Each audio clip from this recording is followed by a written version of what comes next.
Assalamualaikum warahmatullahi wabarakatuh. Kembali lagi di channel Berita Mistis. Untuk kisah kali ini ada sebuah cerita yang diambil dari Wattpad, dari tulisannya Rajat Post Story. Sebuah kisah yang berjudul Wisma Sugi. Sebelum kita lanjut ke ceritanya, tekan dulu tombol like video ini dan jangan lupa tekan juga tombol subscribe channel ini. Nyalakan juga lonceng notifikasinya agar tidak ketinggalan cerita-cerita lainnya. Dan seperti apa untuk kisah kali ini? Langsung saja kita masuk ke ceritanya.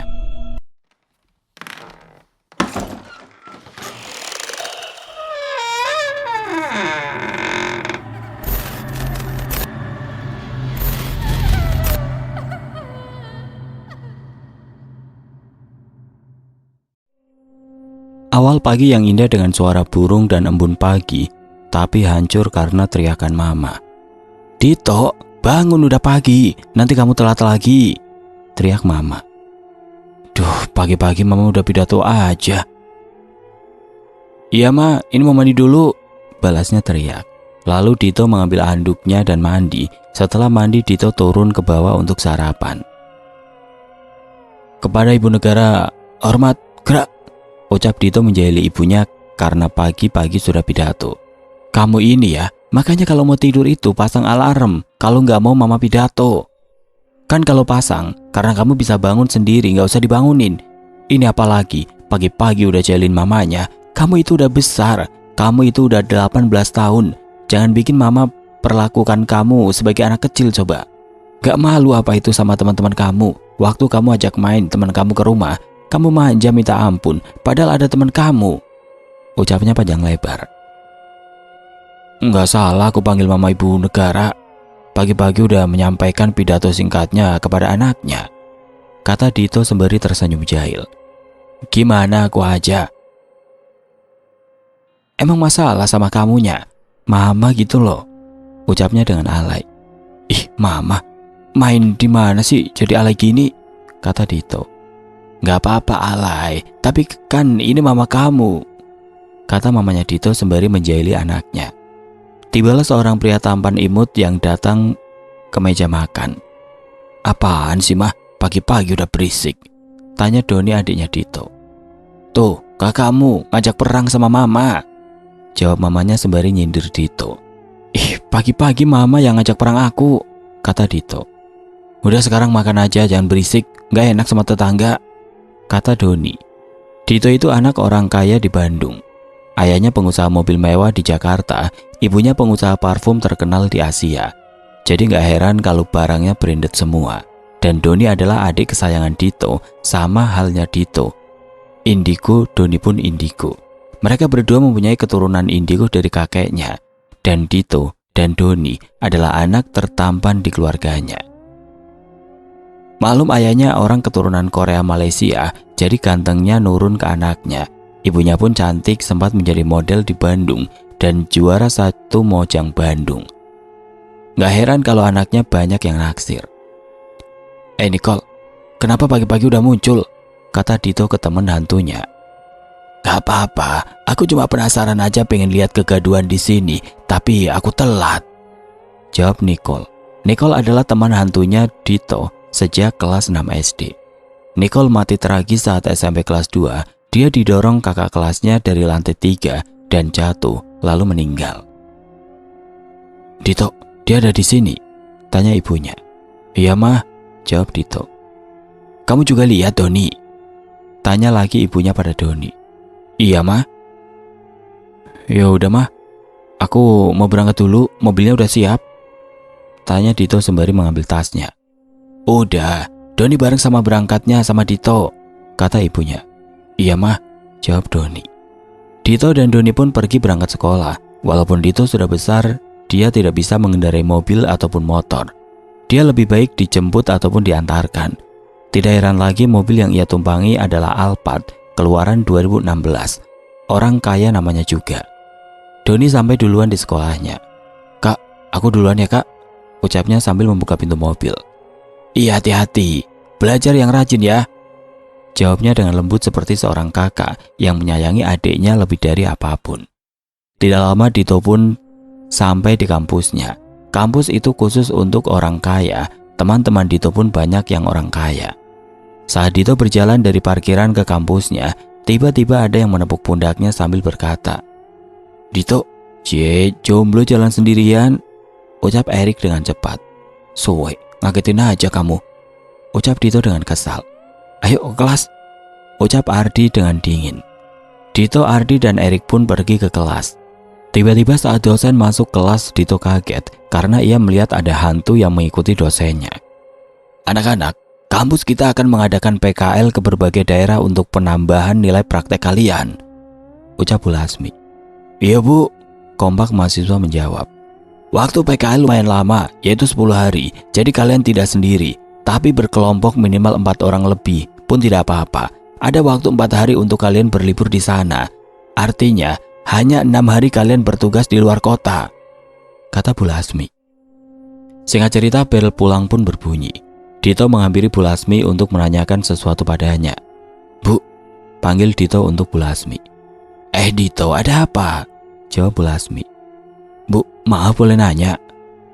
"Oh boleh, mau nanya apa?" "Ibu ngerasa diikutin sama seseorang gak Bu?" "Enggak, emangnya kenapa?" tanya heran Bu Lasmi. "Ibu diikuti sama sesosok nenek-nenek bungkuk jelek yang selalu ada di sebelah kiri Bu Lasmi." "Oh, itu dulu ibu pernah pakai susuk, tapi saat ibu mau melepaskan, dukun yang memakaikan ibu susuk malah meninggal, sedangkan susuk ini hanya bisa dilepas oleh yang memakainya. Jangan kamu beritahu siapa-siapa lagi ya," ucap Bu Lasmi. Iya Bu, saya nggak akan beritahu siapapun." Tidak terasa 4 hari lagi PKL akan dilaksanakan. Lestari, Erik, Jody, Luna, Riko, Ardi, Ayu, Manda, Maya menjadi teman kelompokku untuk pergi PKL. Kebetulan kita mendapatkan tugas ke Magelang. Malam ini, entah kenapa serasa sepi. Meskipun semua keluarga ada di rumah, tiba-tiba ada pesan di HP Dito. "Dito, apaan? Tumben jam segini nge-WA? Biasanya jam segini Anda sibuk sama blog Erik Lovers." "Iya apaan sih? Ini kita bakalan ke rumah kamu. Tunggu kita, siapin makanan yang banyak." "Iya, ntar aku siapin. Jangan lama ya, bosan di rumah." Setelah Dito menunggu, akhirnya teman-temannya datang ke rumah. "Dito, turun Gi, ada teman kamu," teriak Mama dari bawah. "Iya Ma." Dito pun bergegas turun ke bawah untuk menemui teman-temannya. Guys, gila, lama pisan cenah," protes Dito.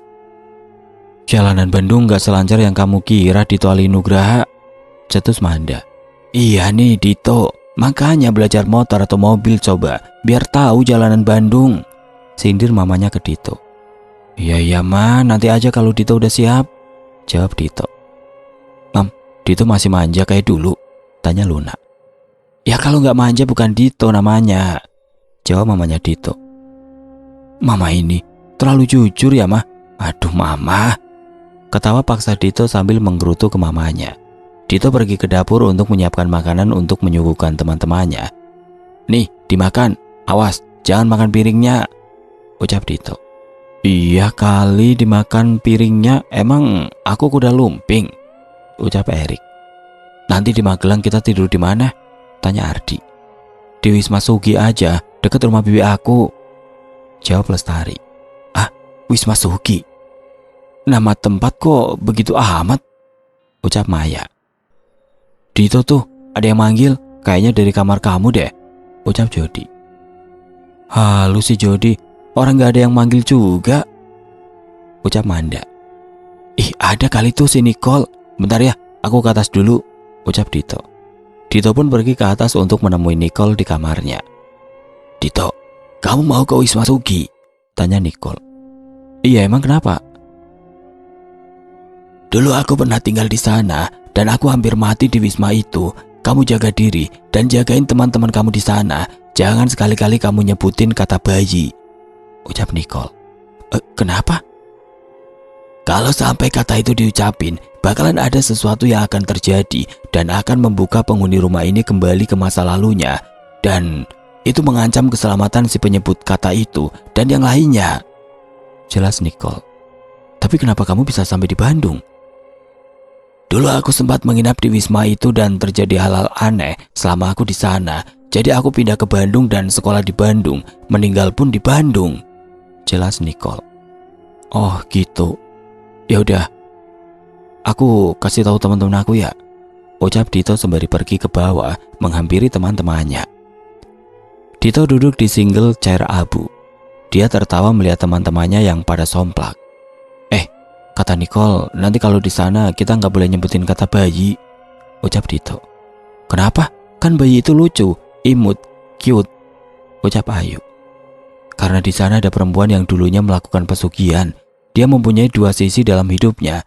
5% sisinya yang baik hati dan 95% dirinya yang jahat. Dia selalu mencari tumbal bayi untuk dibunuh dan mencari hati dan jantung bayi itu. Lalu diminum darahnya langsung dari organ-organ itu. Jelas Lestari. Serem amat. Terus gimana lagi? Ucap Riko. Dia mati karena tidak bisa menemukan tumbal lagi setelah tumbal satu anaknya dan 5.000 tumbal lainnya. Dan istananya hancur. Setelah itu dibikin wisma mewah. Tapi arwah perempuan itu menghantui para penghuni wisma dan membunuh setiap bayi yang ada di wisma itu. Dan membunuh perempuan yang ia rayu untuk melakukan pesugihan padanya. Jelas Lestari. Bahaya banget. Makanya, kenapa banyak orang tua yang selalu ingetin keluarganya, jangan sompral. Itu gini, ucap Jody. Yaudahlah, itu mah bisa diatur nanti. Jadi sekarang kita bikin rencana kita di sana, ngapain aja, dan di sana kita butuh apa aja. Ucap Dito. Kalau kebutuhan gak usah dipikirin, udah ditanggung sama kampus. Ucap dingin Ardi. Lagian kalian itu riweuh bae loh. Ucap Luna. Luna cantik, imut, cute. Kita nggak riweuh, kita cuma takut aja. Ucap Ayu. Ya nggak tahu ya, aku kan cuma ngomen. Ucap Luna. Setelah lama mereka berbincang, hari mulai larut malam. Mereka pun pulang ke rumahnya masing-masing dan mempersiapkan semuanya dengan lengkap. Mereka semuanya anak orang kaya, tapi hati dan pikiran mereka merakyat. Mereka juga disiplin dan rapi. Untuk 5S ke semua orang, nggak usah ditanya lagi. Tapi hanya di antara mereka semua, 5S itu tidak dipakai. Karena menurut mereka jika sedang kumpul, terlalu formal nggak sih? Hari yang dinantikan tiba, hari ini hari Minggu. Siang ini Dito dan teman-temannya berangkat ke Magelang untuk tugas kampusnya. Tapi ada sedikit riweuh karena Luna. Duh, Luna, kamu ini kayaknya habis diusir dari rumah aja. Bawa barangnya banyak banget. Ucap Lestari. Ya nggak apa-apa kali, kan sekalian liburan. Lagian aku juga butuh perawatan selama di sana. Ucap Luna. Kumandinya welah, atur bor atur. Ucap Maya. Mereka pun beranjak dari kampus menuju ke Magelang menggunakan mobil Hiace. Agak kebesaran sih, mobil segitu buat 10 orang. Tapi buat mereka itu cukup, karena barangnya Luna yang banyak. Di perjalanan mereka sangat berisik tapi asik, karena saat di jalan mereka nyanyi-nyanyi. Berisik babon, fals tahu nggak? Kayak denger soang tahu nggak? Ambek Manda. Ya biarin, lanjut Erik. Dasar babon kampret, berutu Manda. Mereka ketawa-ketawa nggak jelas, cerita-cerita komedi. Tahu nggak kenapa? Meskipun gerimis orang tetap maksain aktivitas di luar ruangan. Celotehan Ayu. Mungkin nggak terlalu besar hujannya, jawab Jody. Salah, kan gerimis mengundang. Jawab Ayu sambil nyanyiin jawabannya. Ketawa semua dengan tatapan agak gimana gitu. Lucu kawan. Ketawa Dito dengan nada menyindir kalau candaan itu receh. Wah, receh sekali candaanmu Ayu. Ayu terinting-ting. Cindy Riko. Ya, aku tahu aku receh, makanya aku itu sakit. Somplak Ayu dengan ekspresi minta ditabok. Lama semuanya bercanda-canda, mereka pun tertidur. Tapi Dito tiba-tiba. Jangan, kembalikan bayi itu. Bayi itu tidak bersalah, jangan. Terima Dito dan terbangun dari tidurnya. Kenapa? Tanya Ardi. Aku tadi mimpi ada wanita cantik tapi dia ngebunuh bayi, lalu diambil jantungnya dan diminum darahnya. Kasian banget. Ucap Dito sembari nangis dan panik. Ya, udah itu cuma mimpi. Ardi memeluk Dito dan menenangkannya. Mereka bukan homo, tapi Ardi adalah kakaknya Dito. Bukan kakak kandung, tapi di saat Dito butuh teman, dan yang setia itu adalah Ardi. Ardi dan Dito hanya terpaut 3 tahun saja. Bukan berarti Ardi mahasiswa abadi. Setelah lulus SMA, Ardi libur 3 tahun. Lalu setelah itu dia memutuskan untuk kuliah dan satu angkatan dengan Dito dan teman-temannya. Setelah menghabiskan waktu yang cukup lama di perjalanan, akhirnya mereka sampai di Wisma Sugi. Mereka disambut oleh 5 pembantu dan 3 tukang kebun. Salah satu pembantu itu bernama Mbak Leni. Kalian sudah datang. Mari Mbak antar kalian lihat-lihat wisma ini. Sambutan sekaligus ajakan dari Mbak Leni. Mbak Leni, ucap Lestari. Lestari, apa kabar? Mbak kangen banget sama kamu. Kamu udah tahu kan kalau di wisma ini pantangan dan apa yang diperbolehkan di sini, ucap Mbak Leni. Iya Mbak. Ya sudah, mari Mbak ajak kalian keliling wisma ini. Mereka pun mengikuti Mbak Leni. Jody dan Dito mengobrol sembari berjalan mengikuti Mbak Leni. Dito, aku ngerasa ada yang aneh di wisma ini, ucap Jody. Bukan aneh lagi, udah horor aja gitu. Kan waktu itu aku bilang kalau di sini itu ada hantu, ucap Dito dengan santai. Oh ya, tapi kok santai gitu sih kamu, kata Jody. Daripada riwah buat onar, ntar ganggu hantu yang di sini lagi. Mereka pun melanjutkan perjalanan berkeliling wisma itu. Tidak ada kejanggalan saat berkeliling. Sampai pada suatu lorong, Dito dan Jody melihat sesuatu. Astagfirullah, ada hantu. Sumpah, itu hantu. Jody ketakutan tapi dia tidak berteriak. Iya Jod, sumpah serem pisan bentukannya. Waktu kita masukin lorong ini, mereka itu satu persatu keluar dari kamar di lorong ini. Kayak yang penasaran siapa yang datang. Ucap Dito tenang, tapi ketakutan setengah mati. Baru kali ini mereka berdua melihat hantu yang bentukannya serem. Kalian berdua lihat mereka? Tanya Bu Leni. Iya Bu, mereka serem banget, ucap Jody. Mereka ini korban dari hantu Putri Ayu yang melakukan pesugihan. Lestari mungkin pernah menceritakan pada kalian. Semuanya mati dengan tragis dan tidak masuk akal sehat manusia. Salah satu dari mereka adalah teman Mbak yang terkena rayuan dari hantu jahat itu, ucap Mbak Leni. Gimana caranya Mbak selamat? Tanya Ardi dengan penasaran. Waktu itu Mbak lagi izin pulang ke rumah karena suami Mbak butuh Mbak. Saat itu suami Mbak lagi sakit. Karena suami Mbak sakitnya makin parah, jadinya Mbak izin buat nggak masuk hari itu. Malam tepat jam 9, teman Mbak mati dengan mata kanan penuh darah dan mata kiri copot dari tempatnya. Dan mulut yang sobek lebar. Pecahan guci memotong tubuh bagian atas dengan bawahnya. Sempat melaporkan ke polisi tapi polisi sangka ini itu pembunuhan, tapi tidak ditemukan ciri-ciri pembunuhan yang sebenarnya alias pembunuhan yang dilakukan oleh manusia. 7 hari setelah kejadian itu suami Mbak meninggal karena serangan jantung, cerita Mbak Leni. Oh gitu, tapi kita nggak tidur di lorong ini kan? Tanya Ardi. Enggak, kalian bakal tidur di lorong yang aman dari gangguan makhluk halus yang ada di wisma ini. Tapi saat kalian keluar dari lorong itu, kata aman dari gangguan makhluk halus tidak berlaku. Tapi tenang, kalian hanya dinamakan untuk berkenalan atau mereka penasaran. Dan kalian tidak akan diganggu hantu jahat itu selagi kalian tidak menyebutkan kata terlarang itu, jelas Mbak Leni. Oh, alhamdulillah, syukur Ardi. Ngomong-ngomong, kapan ya Mbak kita beranjak dari sini? Aku mulai takut ini Mbak, ucap ketakutan Luna. Ya sudah, ayo kita ke lorong kamar kalian saja. Mbak Leni mengajak mereka ke kamarnya masing-masing. Satu kamar itu 5 orang, tidak sempit, malahan luas sekali karena wisma itu sangat luas dan satu kamar itu bisa muat sampai 8 orang. Hanya 2 kamar saja yang mereka tempati, satu kamar untuk perempuan dan satu kamar untuk laki-laki. Kalau kalian ada apa-apa, kalian bisa telepon Mbak pakai telepon wisma atau kalian bisa panggil Mbak karena Mbak akan tidur di lorong ini buat jagain kalian. Tidak hanya Mbak, pembantu dan yang lainnya pun akan menjaga kalian di sini. Dan jangan sampai kalian ke bagian wisma yang ada di samping kanan, kiri, dan belakang tanpa pendamping dari pekerja di sini, jelas Mbak Leni.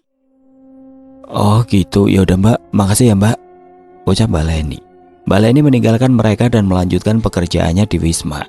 Mereka pun masuk ke kamarnya masing-masing dan membereskan semua barang yang mereka bawa. Yang paling ribet pastinya Luna, karena Luna membawa 3 koper. 1 koper isinya baju, 1 koper perlengkapan dan alat perawatannya, satu koper lagi, selimut dan boneka kesayangannya. Malam tiba. Dito duduk di jendela dengan menatap indahnya lampu perkotaan Magelang di malam hari. Ardi sedang memainkan tabnya. Jody sedang membaca komik favoritnya. Erik sedang mendengarkan musik sembari memainkan gitar yang dimainkannya. Dan Rico asik memantau Instagramnya. Saat Dito sedang melihat-lihat, Dito melihat ke taman dan dia melihat seorang laki-laki yang berdiri di taman. Ia kira tukang kebun, tapi semua pekerja di Wisma ini sedang mengobrol dengan Mbak Leni. Dito terus memperhatikan orang itu sampai ia memanggil Jody untuk meyakinkan bahwa di taman ada orang. Jody, sini lihat, ucap Dito. Apaan sih? Lihat, itu siapa? Apaan sih? Aku kepo, ucap Ardi. Tuh lihat, di bawah ada orang ya. Malam-malam gini berani banget itu orang berdiri sendiri tanpa gerak di taman.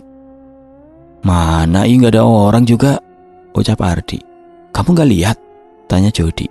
Enggak, emang nggak ada siapa-siapa, ucap Ardi. Dito, berarti itu hantu, ucap Jody. Tapi dia kok cowok sih? Bukan cewek, kan katanya korbannya cewek. Ih, kalian gak serem apa lihat hantu? Ardi meninggalkan mereka berdua. Tiba-tiba hantu itu berteriak dan didengar oleh mereka berdua. Tolong, kembalikan sisi baik istriku, teriakan hantu itu. Ternyata tidak hanya Dito dan Jody yang mendengar teriakan itu. Semua pekerja langsung masuk ke dalam kamar mereka dan menanyakan. Apa ada yang mendengar itu? Tanya Mbak Leni. Aku dan Jody mendengar itu, Mbak, jawab Dito. Ada apa ini? Kalian gak apa-apa kan? Tiba-tiba datang Lestari, Ayu, Manda, Maya, Luna. Mbak, apa dia kembali datang? Tanya Lestari. Iya, dia tahu di sini ada anak indigo dan dia yakin kalian berdua bisa membantunya, ucap Mbak Leni. Maksudnya, Mbak? Tanya Jody. Maksudnya, dia itu adalah suami pertama dari hantu Sugi itu. Dia minta tolong untuk membantu istrinya kembali lagi seperti dulu, ucap Mbak Leni. Jadi aku dan Jody harus bantu dia? Tanya Dito. Mbak harap jangan, resikonya sangat berat. Apalagi kalian tahu, dia selalu mencari bayi. Dan jika salah satu dari kalian terbujuk rayuannya, kalian akan dipaksa mencari bayi untuk ditumbalkan padanya, ucap Mbak Leni. Tapi Mbak, mungkin laki-laki itu bakal terus minta tolong pada kami, ucap Lestari. Mbak katakan jangan ya jangan, bentang Mbak Leni. Seketika semuanya diam dan Mbak Leni meninggalkan mereka. Guys, gimana nih? Hari pertama kita udah diteror sama hantu, ucap Ardi. Iya nih. Ih, takut sih ya, ucap Manda. Gak usah dipikirin lagi. Sekarang kita istirahat semua. Besok kita ada upacara pembukaan tugas lapangan kita, ucap Dito. Para perempuan kembali ke kamarnya untuk beristirahat. Begitupun para lelakinya. Jam menunjukkan pukul 02.15. Tiba-tiba Dito kebelet pipis. Semuanya bangun woi, bangun, ucap Dito. Apaan sih? Ucap Erik sembari membuka mata. Ada yang mau nganter aku ke WC nggak? Ucap Dito sembari menunjukkan wajah tanpa dosanya. Serentak semuanya yang dibangunkan Dito kesel. Antar atuh ucap Dito. Sendiri aja kali. Dasar anak mami, ucap Riko. Kak Ardi, antar aku ya ke WC, rayunya Kak Ardi. Ya, ayo buruan jangan lama ya. Kalau lama aku tinggal loh. Ardi tidak bisa menolak saat melihat wajah melasnya Dito dan memutuskan untuk mengantarnya ke WC. Dito dan Ardi pergi ke WC, artinya dia meninggalkan lorong aman itu dan mau nggak mau dia diganggu oleh hantu-hantu nakal di sana. Tunggu di sini, jangan ikut masuk, ucap Dito. Siapa juga yang mau ikut masuk? Jangan lama, ucap Ardi. Setelah selesai saat mereka meninggalkan WC, Dito melihat sosok laki-laki parubaya yang lusuh memakai baju kuno Jawa dan mengatakan, "Sampean kene nggawa pangan ora?" Ucap hantu laki-laki itu. Maaf Pak, saya nggak ngerti apa yang Bapak bicarakan, ucap Dito. Dito, kamu ngomong sama siapa sih? Tanya Ardi. Itu bapak-bapak di depan aku. Yaudah Pak, saya mau pergi dulu, ucap Dito ke hantu laki-laki itu. Mereka akhirnya meninggalkan hantu itu dan tanpa rasa takut mereka kembali ke kamar dan meneruskan tidurnya. Saat akan berbelok ke lorong kamar, mereka melihat perempuan seperti ibu-ibu dengan rambut lusuh dan kusut. "Wah!" teriak keduanya. Jangan berisik," ucap hantu itu. Dan saat didekati ternyata itu Mbak Leni. "Mbak, ngagetin aja. Mau kemana Mbak malam-malam gini?" tanya Ardi. "Mbak mau pergi ke pasar buat nyari bahan makanan segar buat kalian." "Kalian ngapain?" tanya Mbak Leni. "Dari WC Mbak." "Oh," ucap Mbak Leni. "Tapi Mbak, tadi waktu kita mau kesini, aku ngeliat bapak-bapak. Dia ngomong Jawa, aku nggak ngerti apa," ucap Dito. "Oh, dia nanya sampean kene gawa pangan ora. Dia itu nanya kamu, kesini bawa makanan enggak? Artinya dia pengen sajen atau semacamnya, tapi jangan pernah kalian kasih sesuatu ke mereka. Apalagi kalau di antara temen perempuan kalian yang sedang dapet, jangan pernah dikasih apa yang dia minta," jelas Mbak Leni. "Oh gitu, yaudah Mbak, makasih ya, kami mau lanjutin tidur kami." Mereka berdua kembali ke kamarnya dan melanjutkan tidurnya. Dan Mbak Leni pergi ke pasar sendirian, mungkin sudah biasa jadi nggak takut sendirian malam-malam ke pasar. Pagi pun tiba, waktu menunjukkan pukul 6 pagi, semua terbangun karena alarm Dito dan bergegas ke kamar mandi untuk siap-siap pergi melaksanakan tugas kampusnya. Begitupun perempuan. Setelah siap, mereka pergi ke ruang makan di Wisma itu. Di meja makan telah tersedia gudeg khas Yogyakarta yang dimasak khusus Mbak Leni dan pekerja lainnya untuk Dito dan yang lainnya. Sudah pada bangun toh, ayo pada makan sini, Mbak udah siapin makanan buat kalian," ucap Mbak Leni. "Makasih banyak Mbak," ucap Dito dan yang lainnya. Mereka pun makan dengan nikmat. "Kalian semuanya suka jus mangga kan?" tanya Mbak Leni. "Iya Mbak, suka," ucap Ayu. "Nih, Mbak buatin jus mangga buat kalian," ucap Mbak Leni sembari menyodorkan jus buatannya ke Dito dan kawan-kawannya. "Wah, Mbak baik banget ya," ucap Maya. Setelah makan, mereka berpamitan untuk langsung pergi ke tempat mereka bertugas. Acara demi acara mereka ikuti dengan baik, sampai pada akhirnya mereka pulang ke Wisma karena tugasnya di hari pertama telah selesai. Saat sedang dalam perjalanan, mereka hampir menabrak nenek-nenek yang membawa sapu lidi. Sontak semuanya kaget dan keluar dari mobil yang mereka tumpangi untuk melihat keadaan si nenek itu, sekaligus minta maaf. "Ah!" teriak Ayu. "Lihat yuk," ucap Riko. Nenek gak apa-apa," ucap Lestari sambil memegang si nenek. "Maaf ya Nek, sopir kami gak sengaja, maaf ya Nek," ucap Maya. "Iya Nek, maaf," ucap Jody. "Nenek gak apa-apa kok, nenek yang harusnya minta maaf karena nenek gak lihat kanan kiri dulu," ucap lembut nenek itu. "Nenek mau diantar kami, nenek mau kemana? Rumah nenek di mana?" tawar Manda. "Makasih, nenek bisa sendiri. Nenek cuma ngingetin sama kalian, hati-hati di Wisma itu. Jika kalian ingin membantu suaminya, kalian harus siap mental. Dan jika tidak ingin, jangan sesekali kalian mengatakan kata bayi yang terlarang di Wisma itu," jelas nenek itu. "Nek, kok tahu sih kita nginep di Wisma itu? Dan kenapa nenek bilang gitu?" tanya Ayu. "Nenek tahu dari aura kalian. Dan kenapa nenek bilang gitu?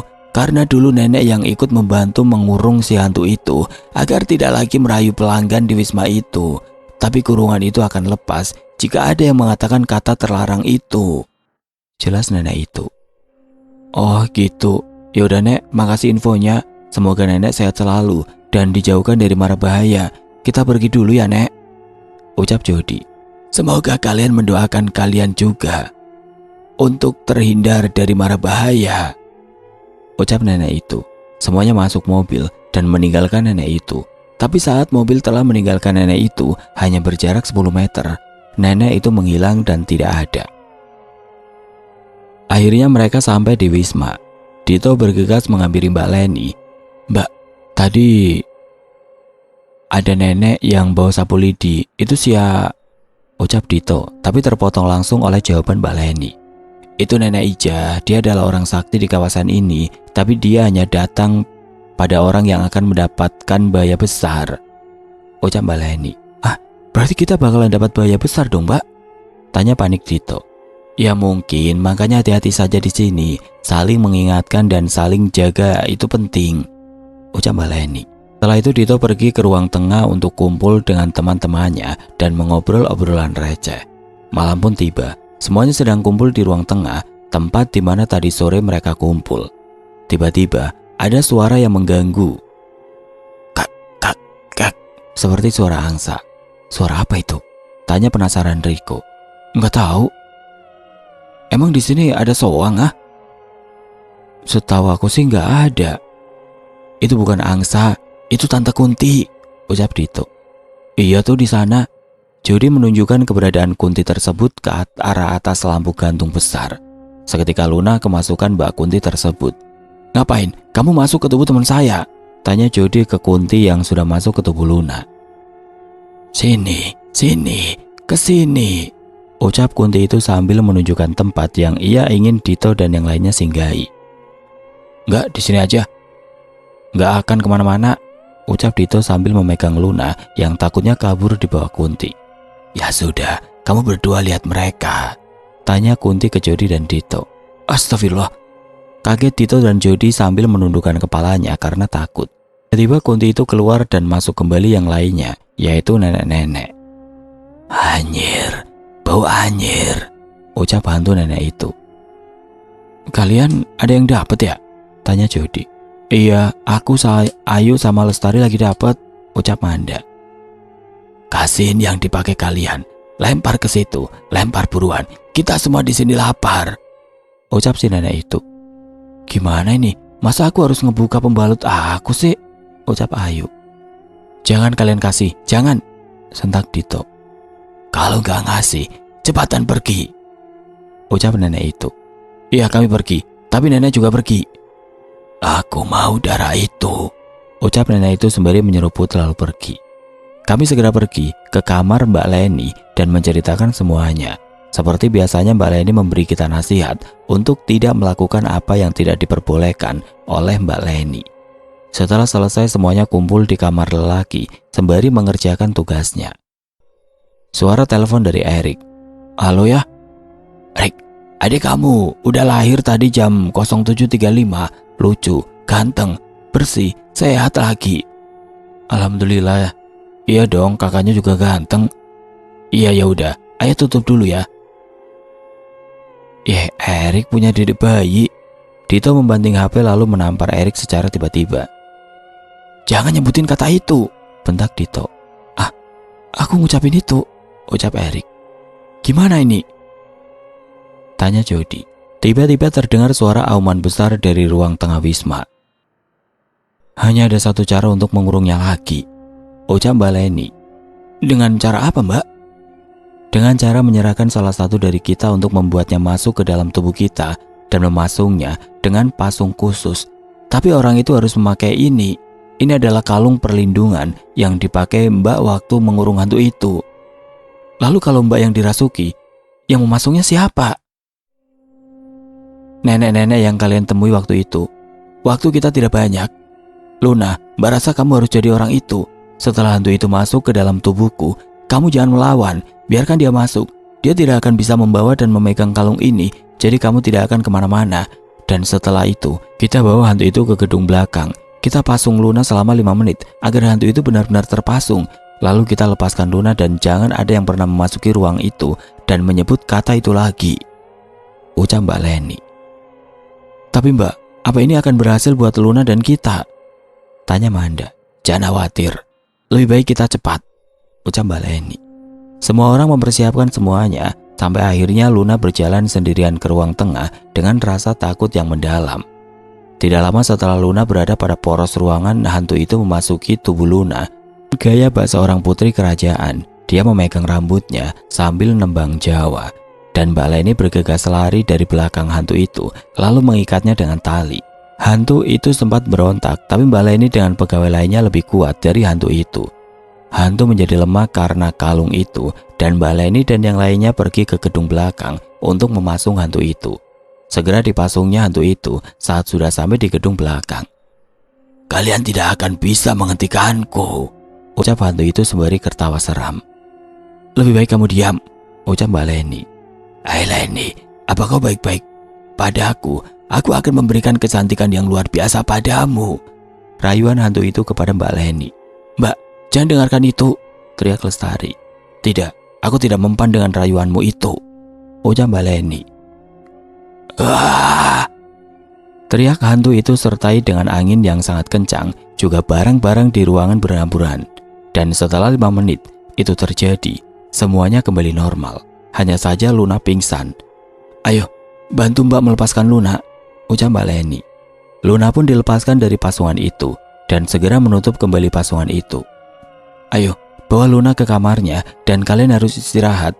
Dan kalian jangan sebut nama itu lagi dan jangan pernah membuka pasungan itu. Camkan itu baik-baik," jelas Mbak Leni. Malam berlalu, semuanya istirahat dengan nyenyak. Mungkin karena kecapean saat menghadapi hantu itu. Pagi telah tiba, semuanya sedang kumpul di ruang makan. Saat sedang makan mereka mendapatkan tamu.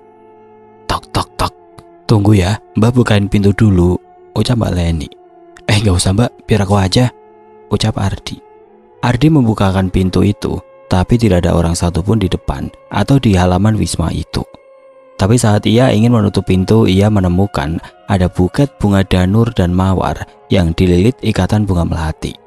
Ardi mengambilnya dan membawanya ke dalam. "Mbak, apa biasanya ada yang mengirim bunga ke sini?" tanya Ardi sembari menyerahkan bunga itu. "Tidak, baru kali ini loh," ucap Mbak Leni. "Tadi siapa yang ngasih bunganya? Cowok, cewek? Kalau cowok mungkin itu buat aku," tanya Maya. "Yakin mau sama itu orang?" tanya Ardi. "Kalau ganteng sih mau," ucap Maya.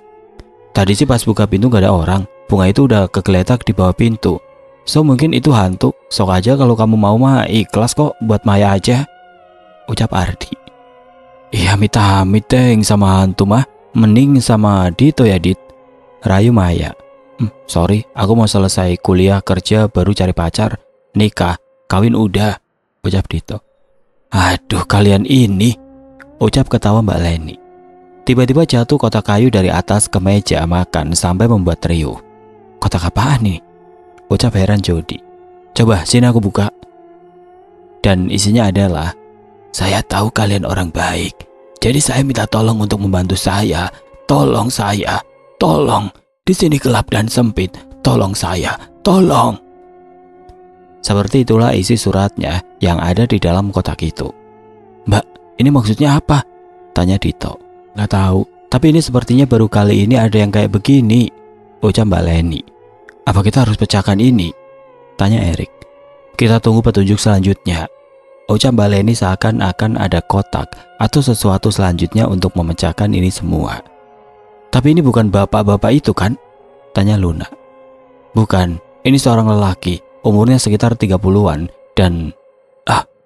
Saat Jody berbicara tiba-tiba kepalanya sakit. "Kamu kenapa?" tanya Dito. "Tadi ada gambaran pintu dan lelaki yang meminta tolong ke kita, tapi hilang dan kepalaku terasa sakit," ucap Jody. "Sudah, ayo kita harus cepat pergi ke lokasi tugas kita, ntar dimarahin lagi," cerewet Ayu. Mereka pun pergi ke lokasi tugas mereka, akan tetapi saat di sana ada sesuatu yang mereka takut dan kaget. Sesuatu itu adalah 2 orang tewas mengenaskan di tempat mereka tugas. Tidak tahu kenapa dan apa yang terjadi, almarhum sudah tergeletak di tanah dengan darah yang masih mengalir dari dalam tubuhnya. Anehnya saat polisi memeriksa tidak ada sidik jari siapapun dari barang yang ditemukan di lokasi. Dan anehnya lagi, almarhum meninggal 11 jam yang lalu, artinya sekitar jam 10-an. Tapi darahnya tetap mengalir. 2 orang meninggal semuanya lelaki. Ada satu kejanggalan juga dalam kasus ini. Almarhum tidak diketahui identitasnya dan tidak pernah ada yang melihat di daerah itu dan sekitarnya. Kasus itu telah ditangani polisi, tapi mereka semua tetap menjalankan tugasnya. Mereka mengajari anak-anak yang kurang pendidikan, mengajari ibu-ibu yang tidak bisa membaca dan menghitung, dan ada satu ibu-ibu penjual sembako yang selalu dibohongi pelanggannya karena tidak bisa menghitung. Saat mereka menjalankan tugas, tiba-tiba kepala Dito pusing berat dan penglihatannya agak kabur. Ardi sebagai seorang kakak membawa Dito pergi ke tenda posko PMI dan diberi penanganan oleh dokter yang bertugas di sana. "Adiknya kenapa?" tanya dokter. "Dia pusing dok, penglihatannya agak kabur," jelas Ardi sembari membaringkan Dito di ranjang pasien. "Mari sini saya periksa," ucap dokter.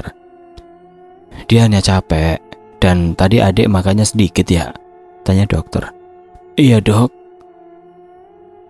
Pantesan, lain kali kalau mau tugas di luar ruangan kayak begini, paginya harus makan dulu untuk asupan pagi biar nggak lemes, ucap dokter. Iya dok.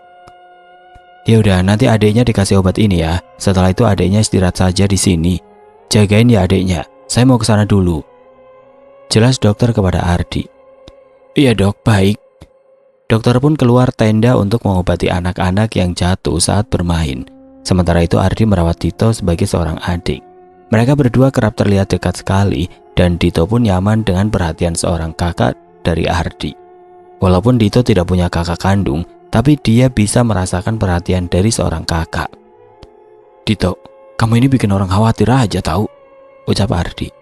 Ya maaf, kan ini juga nggak aku rencanain. Ya kumaha kamu baik tah, ucap Ardi. Tapi kak, tadi itu pas kepala aku pusing, aku lihat di bayangan aku itu ada seorang perempuan yang minta tolong. Tempatnya itu aneh banget, dia terjebak di tembok. Dia terus teriak minta tolong sama aku, ucap Dito. Udah jangan dipikirin, nanti aja di Wisma. Kita tanyain ke Mbak Leni. Sekarang kamu istirahat aja, kalau enggak kakak yang istirahatin kamu, ucap Ardi. Apaan nih Kak Ardi? Aku ini masih mau hidup. Nanti aja kalau aku udah sukses dan udah punya bekal, ucap Dito.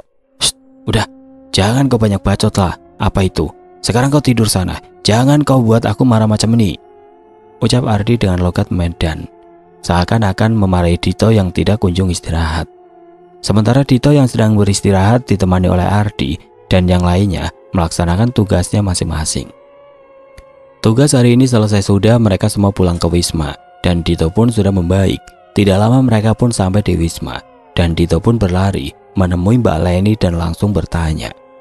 Mbak, panggil Dito ke Mbak Leni dengan nafas tergesa-gesa. Ada apa Dito? Duh, kamu ini jangan lari-lari, ini minum dulu, ucap Mbak Leni sembari memberi Dito minum. Dito tersedak dan batuk. Aduh, kamu ini pelan-pelan dong minumnya. Si Dito batuk, ucap Ayu. Batuk Pak Haji, ucap Riko. Gandeng, sewot Dito. Ada apa sih Dito, kamu lari-lari? Tanya Mbak Leni. Gini Mbak, tadi aku kan pusing. Waktu pusing aku dapat bayangan ada cewek yang minta tolong. Dia itu badannya terjebak di tembok. Dia terus minta tolong sama aku. Coba kamu deskripsikan, ucap Mbak Leni. Dia kurus, sangat kurus, rambutnya panjang, mukanya hancur sebelah dan banyak darah, bajunya lusuh. Dia mengenakan dress rok pendek di bawah lutut dan dia mengenakan cincin di jari manisnya di tangan kiri. Dan temboknya itu putih, ada coret-coretan gak jelas gitu, dan temboknya pun udah rapuh. Tembok itu tidak menggunakan semen tapi kapur, jelas Dito. Oh, Mbak tahu, dulu ada berita menghilangnya anak penduduk sini dan dia dibunuh oleh kekasihnya, tapi tidak ditemukan mayatnya. Sampai sekarang tidak ada yang bisa menemukan mayatnya, ucap Mbak Leni. Lalu aku harus apa Mbak? Itu terserah kamu. Kalau kamu mau menolongnya, Mbak akan membantu kamu. Kalau kamu tidak ingin membantunya, bayangan itu akan hilang beberapa hari ke depan, ucap Mbak Leni. Aku mau menolongnya Mbak, tapi ini aman kan? Ini aman, ucap Mbak Leni. Aku mau bantu, ucap Manda. Aku pun iya sama, ucap yang lainnya. Mereka memutuskan untuk menolongnya malam ini. Setelah Dito memutuskan untuk menolongnya, satu persatu muncul petunjuk yang bisa memudahkan mereka. Mbak tahu di mana dia berada, ucap Mbak Leni. Yaudah Mbak, ayo kita ke sana. Mereka dan Mbak Leni pergi ke tempat yang diarahkan Mbak Leni. Mereka menemukan tembok yang tingginya sekitar 190 cm dan lebarnya sesuai dengan ukuran rumahnya. Ini Mbak, ini mah rumah kan Mbak? Tanya Lestari. Di sekitar tembok ini mayat itu dikubur, ucap Dito. Mereka mencari dan menggali tanah di sekitar tembok itu, dan tiba-tiba Dito mendapat penglihatan. Dan Dito langsung mengambil palu besar yang ia bawa dan membobrok tembok yang ia arah. Dan ternyata mayat itu bukan terkubur di tanah, tapi disembunyikan di tembok tersebut. Mbak, ini mayatnya udah ketemu, ucap Dito. Mbak Leni bergegas menghampiri Dito. Mbak Leni sedikit meneteskan air mata karena sebenarnya mayat yang ditemukannya itu adalah adik kelasnya saat di SMA. Memang mayatnya masih utuh karena si pembunuhnya itu melumuri si mayat dengan formalin yang begitu banyak. Walaupun wajahnya tidak terlalu sama lagi, tapi tanda dari cincin yang dipakai si mayat menandakan dia adalah adik kelas sekaligus sahabat Mbak Leni. Cincin yang dipakai mayat itu sama dengan cincin yang dipakai Mbak Leni. "Rina, kenapa kamu seperti ini, Rina?" ucap Mbak Leni sembari menangisi jasad sahabatnya. Sementara itu Jody menelpon polisi untuk menginvestigasi kasus ini dan mengotopsi mayat ini. Hari ini adalah hari yang penuh dengan kejadian yang begitu menyeramkan bagi mereka dan banyak keanehan juga kejanggalan. Pagi tiba, burung bersiulan, angin sepoi-sepoi mengembuskan udara yang begitu segar, memendam ingatan akan kejadian semalam, seakan-akan hari ini adalah hari baru bagi mereka dan pegawai Wisma. Pagi ini sepertinya akan jadi awal hari yang baik bagi mereka. Tidak ada hal-hal janggal yang membuat mereka ketakutan dan merasa khawatir. Satu persatu dari mereka bersiap-siap untuk pergi bertugas yang diberikan kampus kepada mereka. Setelah itu mereka sarapan pagi bersama dengan Mbak Leni dan pegawai lainnya. Semuanya tampak seperti tidak ingat kejadian semalam dan sebelumnya. "Rik, ambil piring, Rik," ucap Lestari ke Erik. "Ini nyet," ucap Erik. Monyet, lekek gura," sewot Lestari. "Sorry, lagian pagi-pagi udah makan pisang, kayak monyet aja loh," ucap Erik. "Yeh, gimana gue ya, makanya juga gue, kenapa lu yang ribet sama gue?" ucap Lestari sambil mengucapkan guenya dengan meledek Erik. Gumam Erik. Sudah, janganlah kalian bertengkar, mendingan jogol be," ucap Dito. Sama baik beko," sontak kompak. Ardi, Riko, Erik, Lestari, Manda, Ayu dan Maya, kecuali Jody. Jody memang pendiam, dia hanya tertawa saja. Sudah, nggak baik berisik depan rezeki," ucap Mbak Leni. Usai makan, mereka bergegas pergi ke tempat tugas mereka. Mereka menjalani hari ini dengan senang, tanpa ada gangguan mistik apapun. "Anak-anak, hari ini cukup sampai di sini saja, karena para pegawai akan menghadiri rapat di balai desa," ucap kepala acara di tempat itu. "Baik Pak, terima kasih," ucap Dito dan kawan-kawan. Mereka pulang, tapi tidak langsung pulang ke Wisma. Mereka mampir dulu ke tempat makan untuk menghabiskan waktu siangnya mereka. "Nih, sini aja tempatnya," ucap Maya. Aku nggak mau deket Erik deh, males akunya. "Ayo tuker deh," ucap Lestari. "Siapa juga yang mau duduk sama situ," ucap Erik. Perang ini mah." "Mbak, mau pesen," ucap Riko memanggil pelayan. "Iya, mau pesan apa?" "Tuh pesan apa?" tawa Riko ke yang lain. "Mbak, kalau pesan WhatsApp ada?" tanya canda Ardi. Eleh. "Ada Mas, ada. Saya mau dong Mas," ucap ngawur Mbak pelayan. "Yah, Mbaknya kenapa Mbak?" tanya Luna. "Mungkin Mbaknya naksir Ardi kali." "Ganteng banget. Mas, boleh minta foto Mas? Boleh ya Mas?" ucap Mbak pelayan. Boleh. "Gini, sini aku fotoin Kak," ucap Dito. "Udah ya Mbak, kita mau pesan makanan," ucap Ardi. "Aku mau pesan espresso sama cheese cake," ucap Ayu.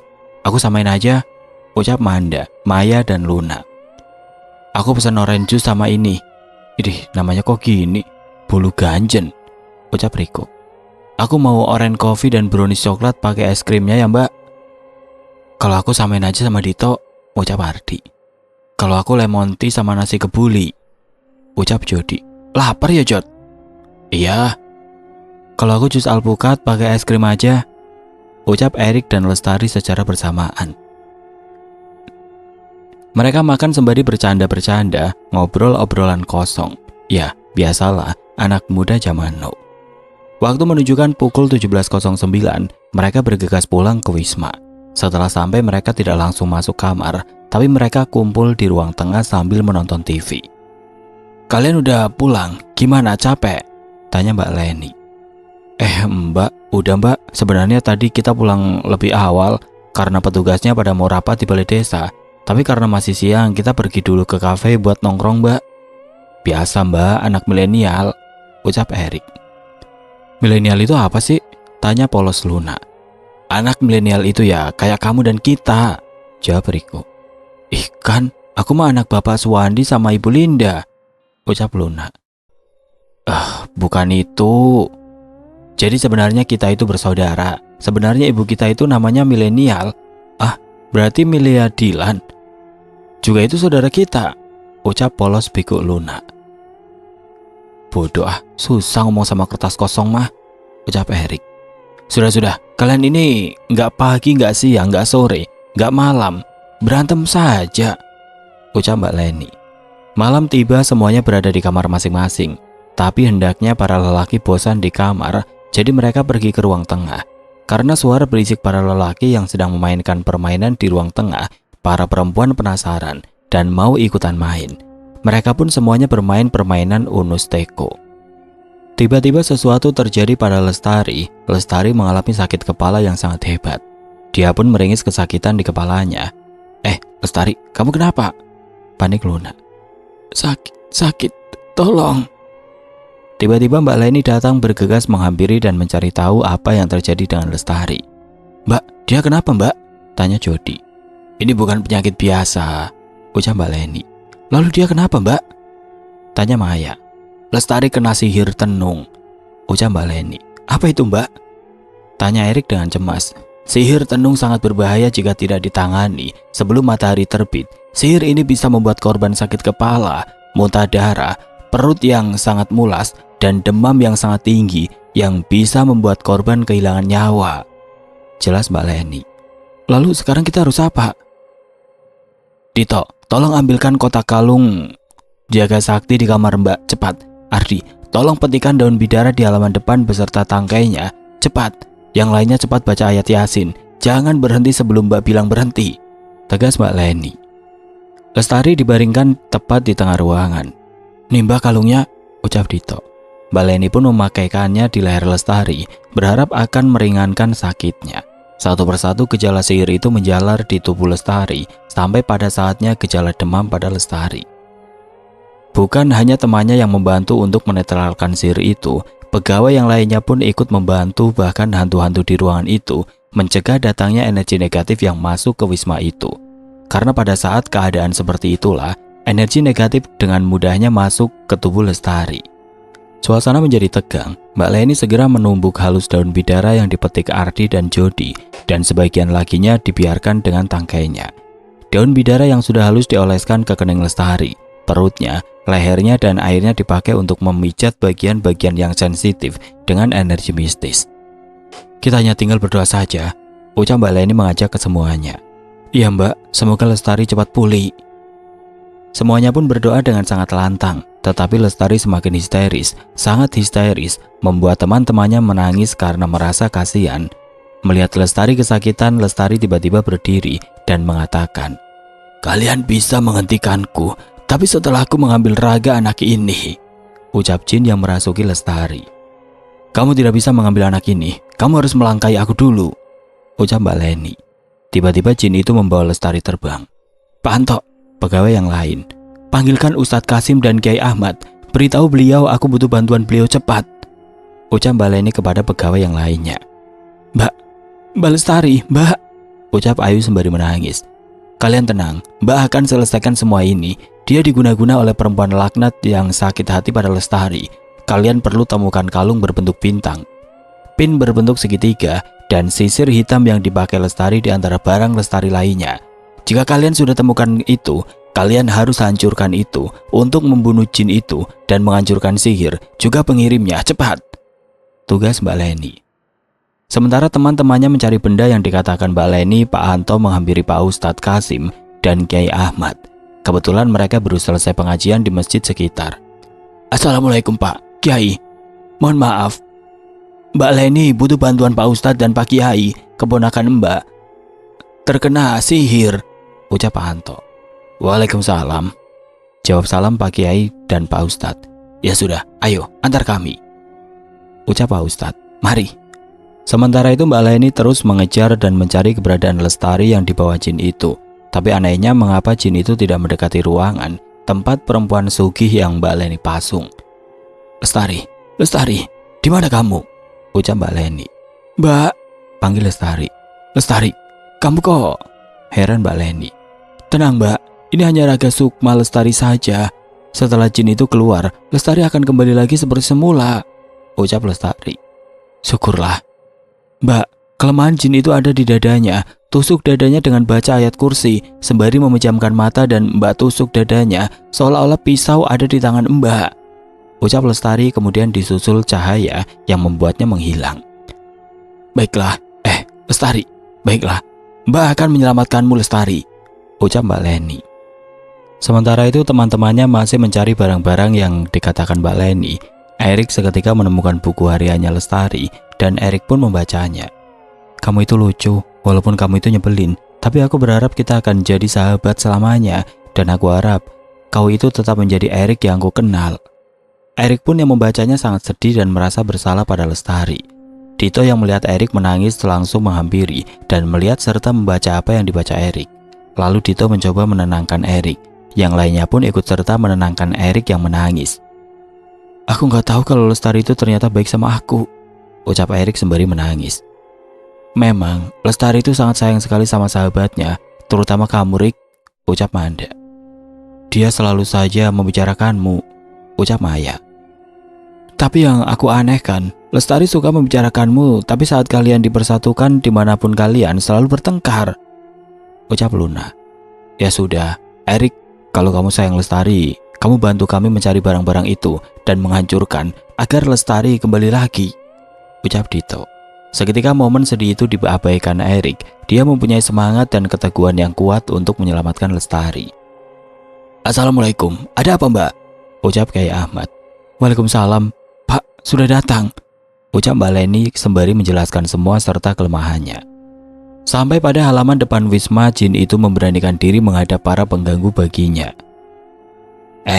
Kau, jangan ganggu aku, ucap jin itu. Kita tidak akan mengganggumu kalau kamu tidak mengganggu anak ini, ucap Pak Kiai. Anak ini yang membuat tuanku sakit hati dengannya, maka dari itu dia kena teluh. Hanya gara-gara itu saja? Bodoh sekali tuanmu, ucap Pak Ustadz.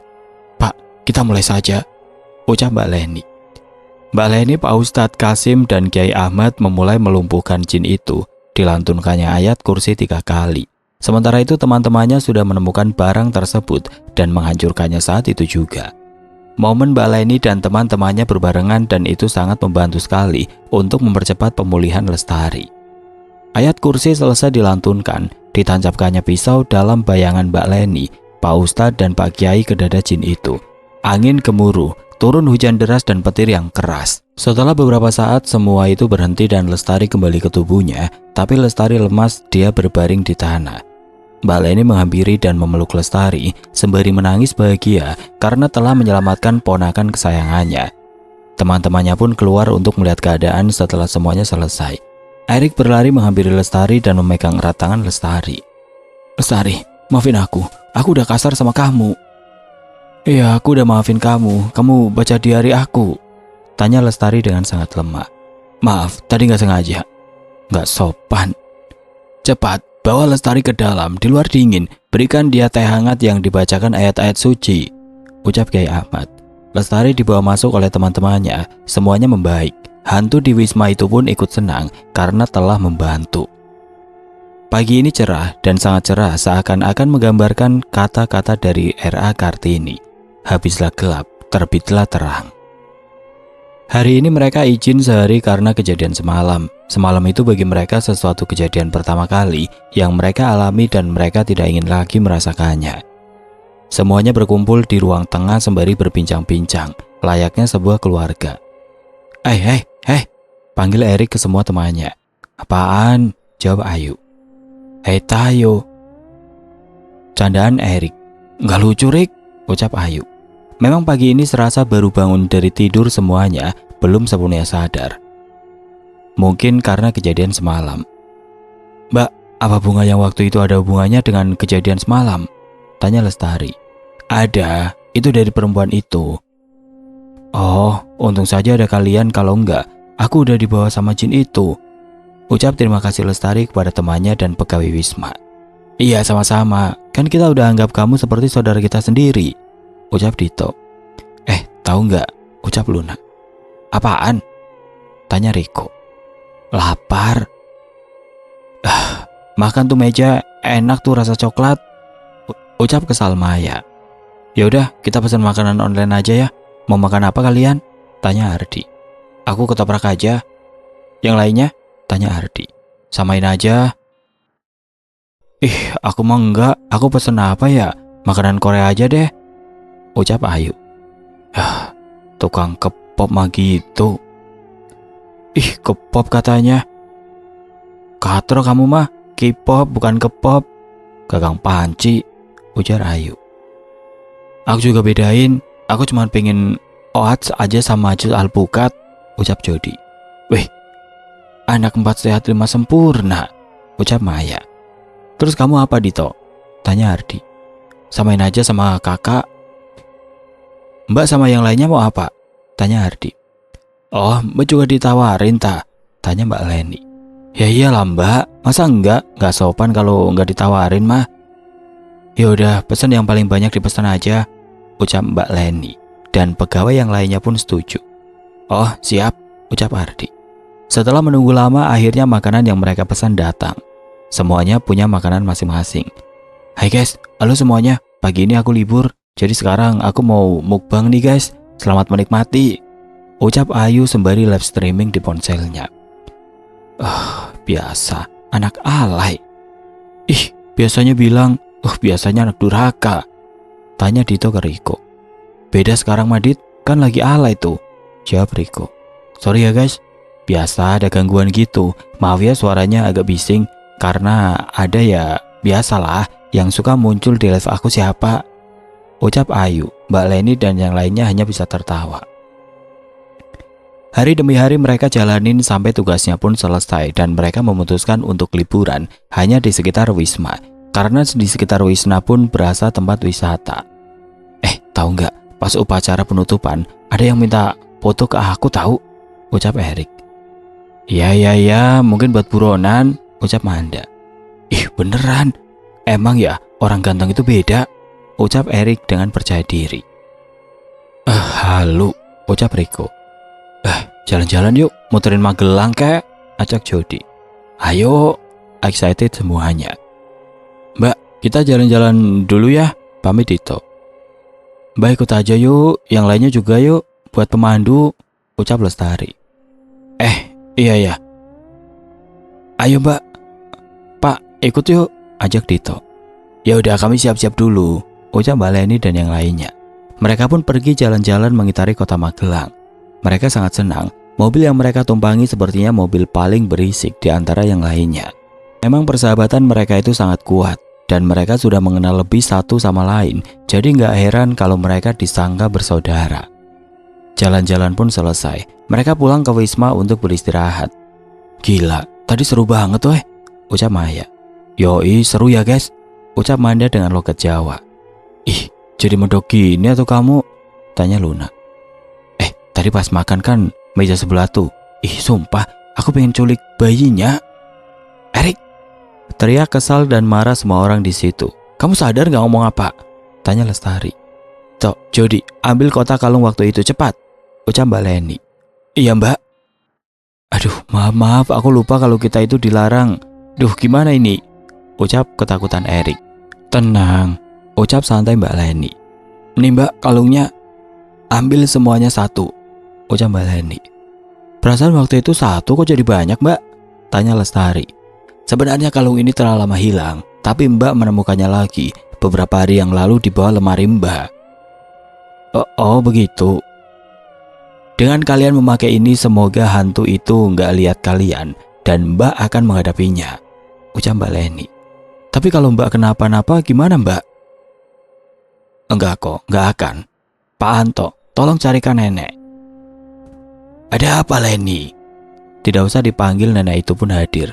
Nek, aku sudah tahu apa yang terjadi. Hanya saja kali ini berbeda dengan dahulu. Akan ada yang jadi korban di sini. Pastinya bukan anak-anak ini, ucap nenek. Hei, nenek peot, mau apa lagi kamu kesini? Apa kau tidak bosan untuk melenyapkanku? Ejek hantu itu. Seharusnya aku yang bertanya. Apa kau tidak bosan berurusan denganku dan berakhir buruk bagimu? Ngomong-ngomong, anak-anak menggemaskan itu mana? Apa mereka sudah pulang? Sayang sekali, padahal aku ingin mencoba minumanku itu. Ucap hantu itu yang membuat Dito dan teman-temannya takut. Jangan sampai kalung itu lepas dari tubuh kalian, karena itu adalah penyelamat untuk kalian. Bisik Mbak Leni kepada Lestari dan yang lainnya. Sudahlah, kau ini putri. Kau ini sudah cantik, tapi mengapa kau ingin mencari kecantikan lagi? Tanya Mbak Leni. Suka-suka akulah, ucap hantu itu. Doro Ayu, sadar, kamu sudah dikuasai sisi buruk kamu. Kamu bisa lawan itu, ucap nenek. Tolong nek, aku ingin kembali, ucap sisi baik hantu itu. Berisik kau nenek tua, ucap hantu itu sembari mendorong nenek itu hingga ke tembok. Tidak sopan, ucap Mbak Leni. Apa kau? Mau apa? Ucap hantu itu ke Mbak Leni. Ini. Apa? Dilemparnya bubuk daun bidara ke wajah hantu itu yang membuat wajahnya terbakar, matanya meleleh, hidungnya hangus. Sakit, tolong, sakit, teriak kesakitan hantu itu. Pembalasan hantu untuk kepada Mbak Leni dan pegawainya dengan mementalkannya ke tangga. Leni, hanya satu cara yang bisa bikin dia lenyap selamanya, ucap nenek. Apa itu? Ya, itu kalung jaga sakti harus dihancurkan sampai lembut. Lalu serbuk itu dicampur darah manusia. Setelah itu berikan kepada hantu itu yang nantinya dikira darah bayi, ucap nenek. Lestari yang mendengar itu langsung bergegas mengambil kalung itu dan menghancurkannya dengan benda apapun yang bisa menghancurkan kalung itu. Lestari, kamu kemana? Tanya Dito. Ayo, semuanya ikut aku, ucap Lestari. Cari benda yang bisa membuat benda lainnya hancur, ucap Lestari kepada temannya. Memangnya untuk apa? Kita hancurkan kalung jaga sakti, ucap Lestari sembari mencari kalung itu. Baiklah, ucap Dito dan yang lainnya. Kenapa kamu menyerah? Sepertinya aku ingin keluar mencari bayi, ucap hantu itu. Percuma, kau tidak akan bisa keluar dari wisma ini. Wisma ini telah ditaburi serbuk suci yang tidak bisa dilewati makhluk jahat sepertimu, ucap Mbak Leni. Ayo cepat, hancurkan kalung itu, ucap Lestari. Semuanya berusaha menghancurkan kalung itu. Sudah, cepat ambilkan mangkuk. Ini, kumpulkan serbuknya dan masukkan ke dalam mangkuk ini. Ayo, cepat, kita ke Mbak Leni. Ini Mbak, serbuk kalungnya. Anak pandai. Lalu apa yang harus dilakukan? Tanya Mbak Leni. Hanya satu, yaitu darahnya. Aku saja, Nek, ucap Mbak Leni. Tapi Mbak, nanti Mbak sakit. Iya Leni, akan membutuhkan banyak darah untuk ini dan harus dari jantung atau hati manusia itu. Jika kau melakukannya, kau akan mati, ucap nenek. Pikirkan Mbak, ucap pegawai yang lainnya. Tidak apa-apa, Mbak siap mati untuk menyelamatkan kalian. Maya, Ayu, Manda, pegang erat Lestari jangan sampai dia menggagalkan ini. Mbak, jangan Mbak, teriak tangis Lestari. Teman-temannya pun menangis tapi mau gimana lagi. Leni, kamu siap? Siap. Nenek menancapkan pisau tepat di jantung Mbak Leni. Mbak. Lestari yang lemas melihat Mbak Leni bercucuran darah langsung menghampiri Mbak Leni. Doro Ayu, jika ini yang kamu mau, ini darah segar bayi yang kamu minta. Ternyata kau baik juga nenek peot. Hantu itu meminum darah dan bubuk kalung jaga sakti itu.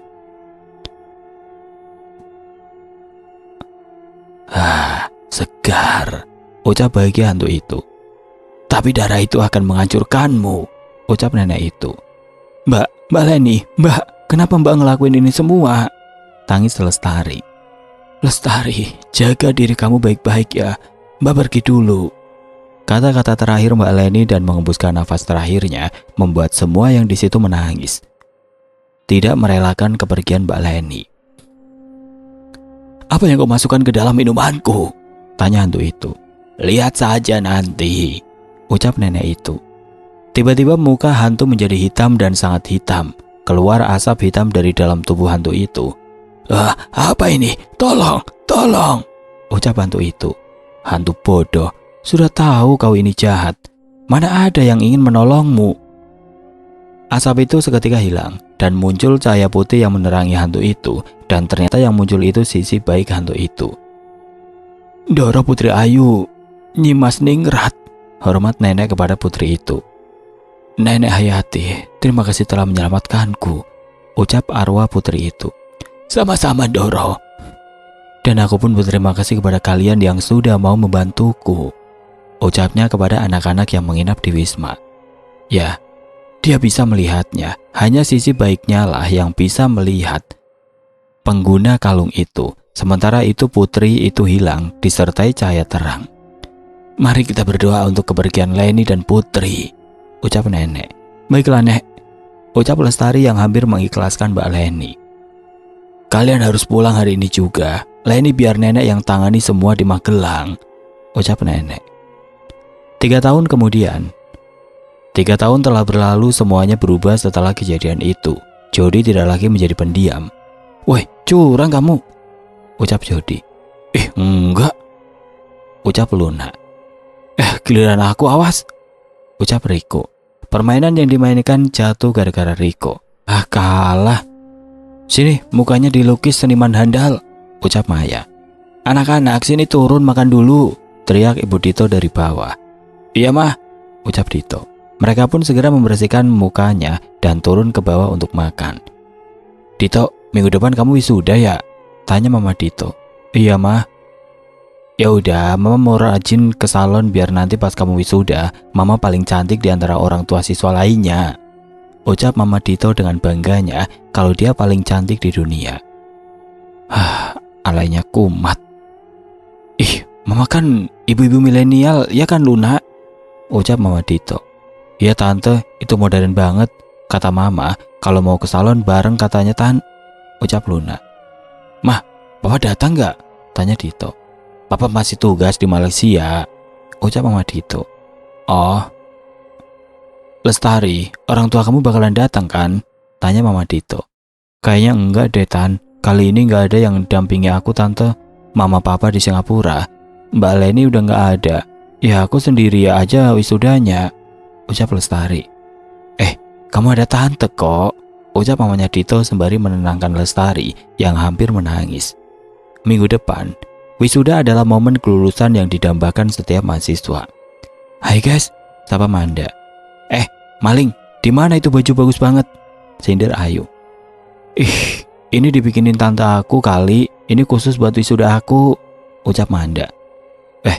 Dito, kok ganteng banget? Ardi juga, Jody juga, Erik juga, Riko juga. Wah ganteng semua, kayak opa-opa. Ayo selfie buruan, ayo, ucap Luna. Mereka sangat senang sekali saat wisuda. Lestari, tiba-tiba ada yang memanggil Lestari dari belakang. Dan terlihat seorang perempuan memakai kebaya merah muda dengan rok samping coklat, dengan rambutnya yang disanggul Ayu. Mbak Leni, teriak Lestari. Mereka berpelukan. Mbak, kok Mbak? Ini Mbak kan? Atau aku halu? Tanya senang Lestari. Iya ini Mbak nak.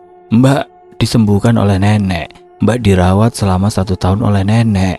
Dan Mbak waktu itu bukan mati, tapi Mbak hanya pingsan saja. Dan sekarang Mbak masih hidup. Jelas senang Mbak Leni. Mbak, jangan pergi lagi Mbak, ucap Lestari. Tangis haru menyelimuti momen wisuda Lestari. Teman-teman yang melihat menghampiri Lestari dan memeluknya dan membuat berupa pelukan lingkaran. Semuanya menangis haru dengan kedatangan Mbak Leni. Hari demi hari mereka lewati dengan ujian-ujian yang terus datang dalam kehidupan. Ujian dalam hidup itu sudah biasa dan harus disyukuri. Tapi hari tanpa ujian itu patut dipertanyakan. Inilah kisah Dito dan kawan-kawannya di Wisma Sugi.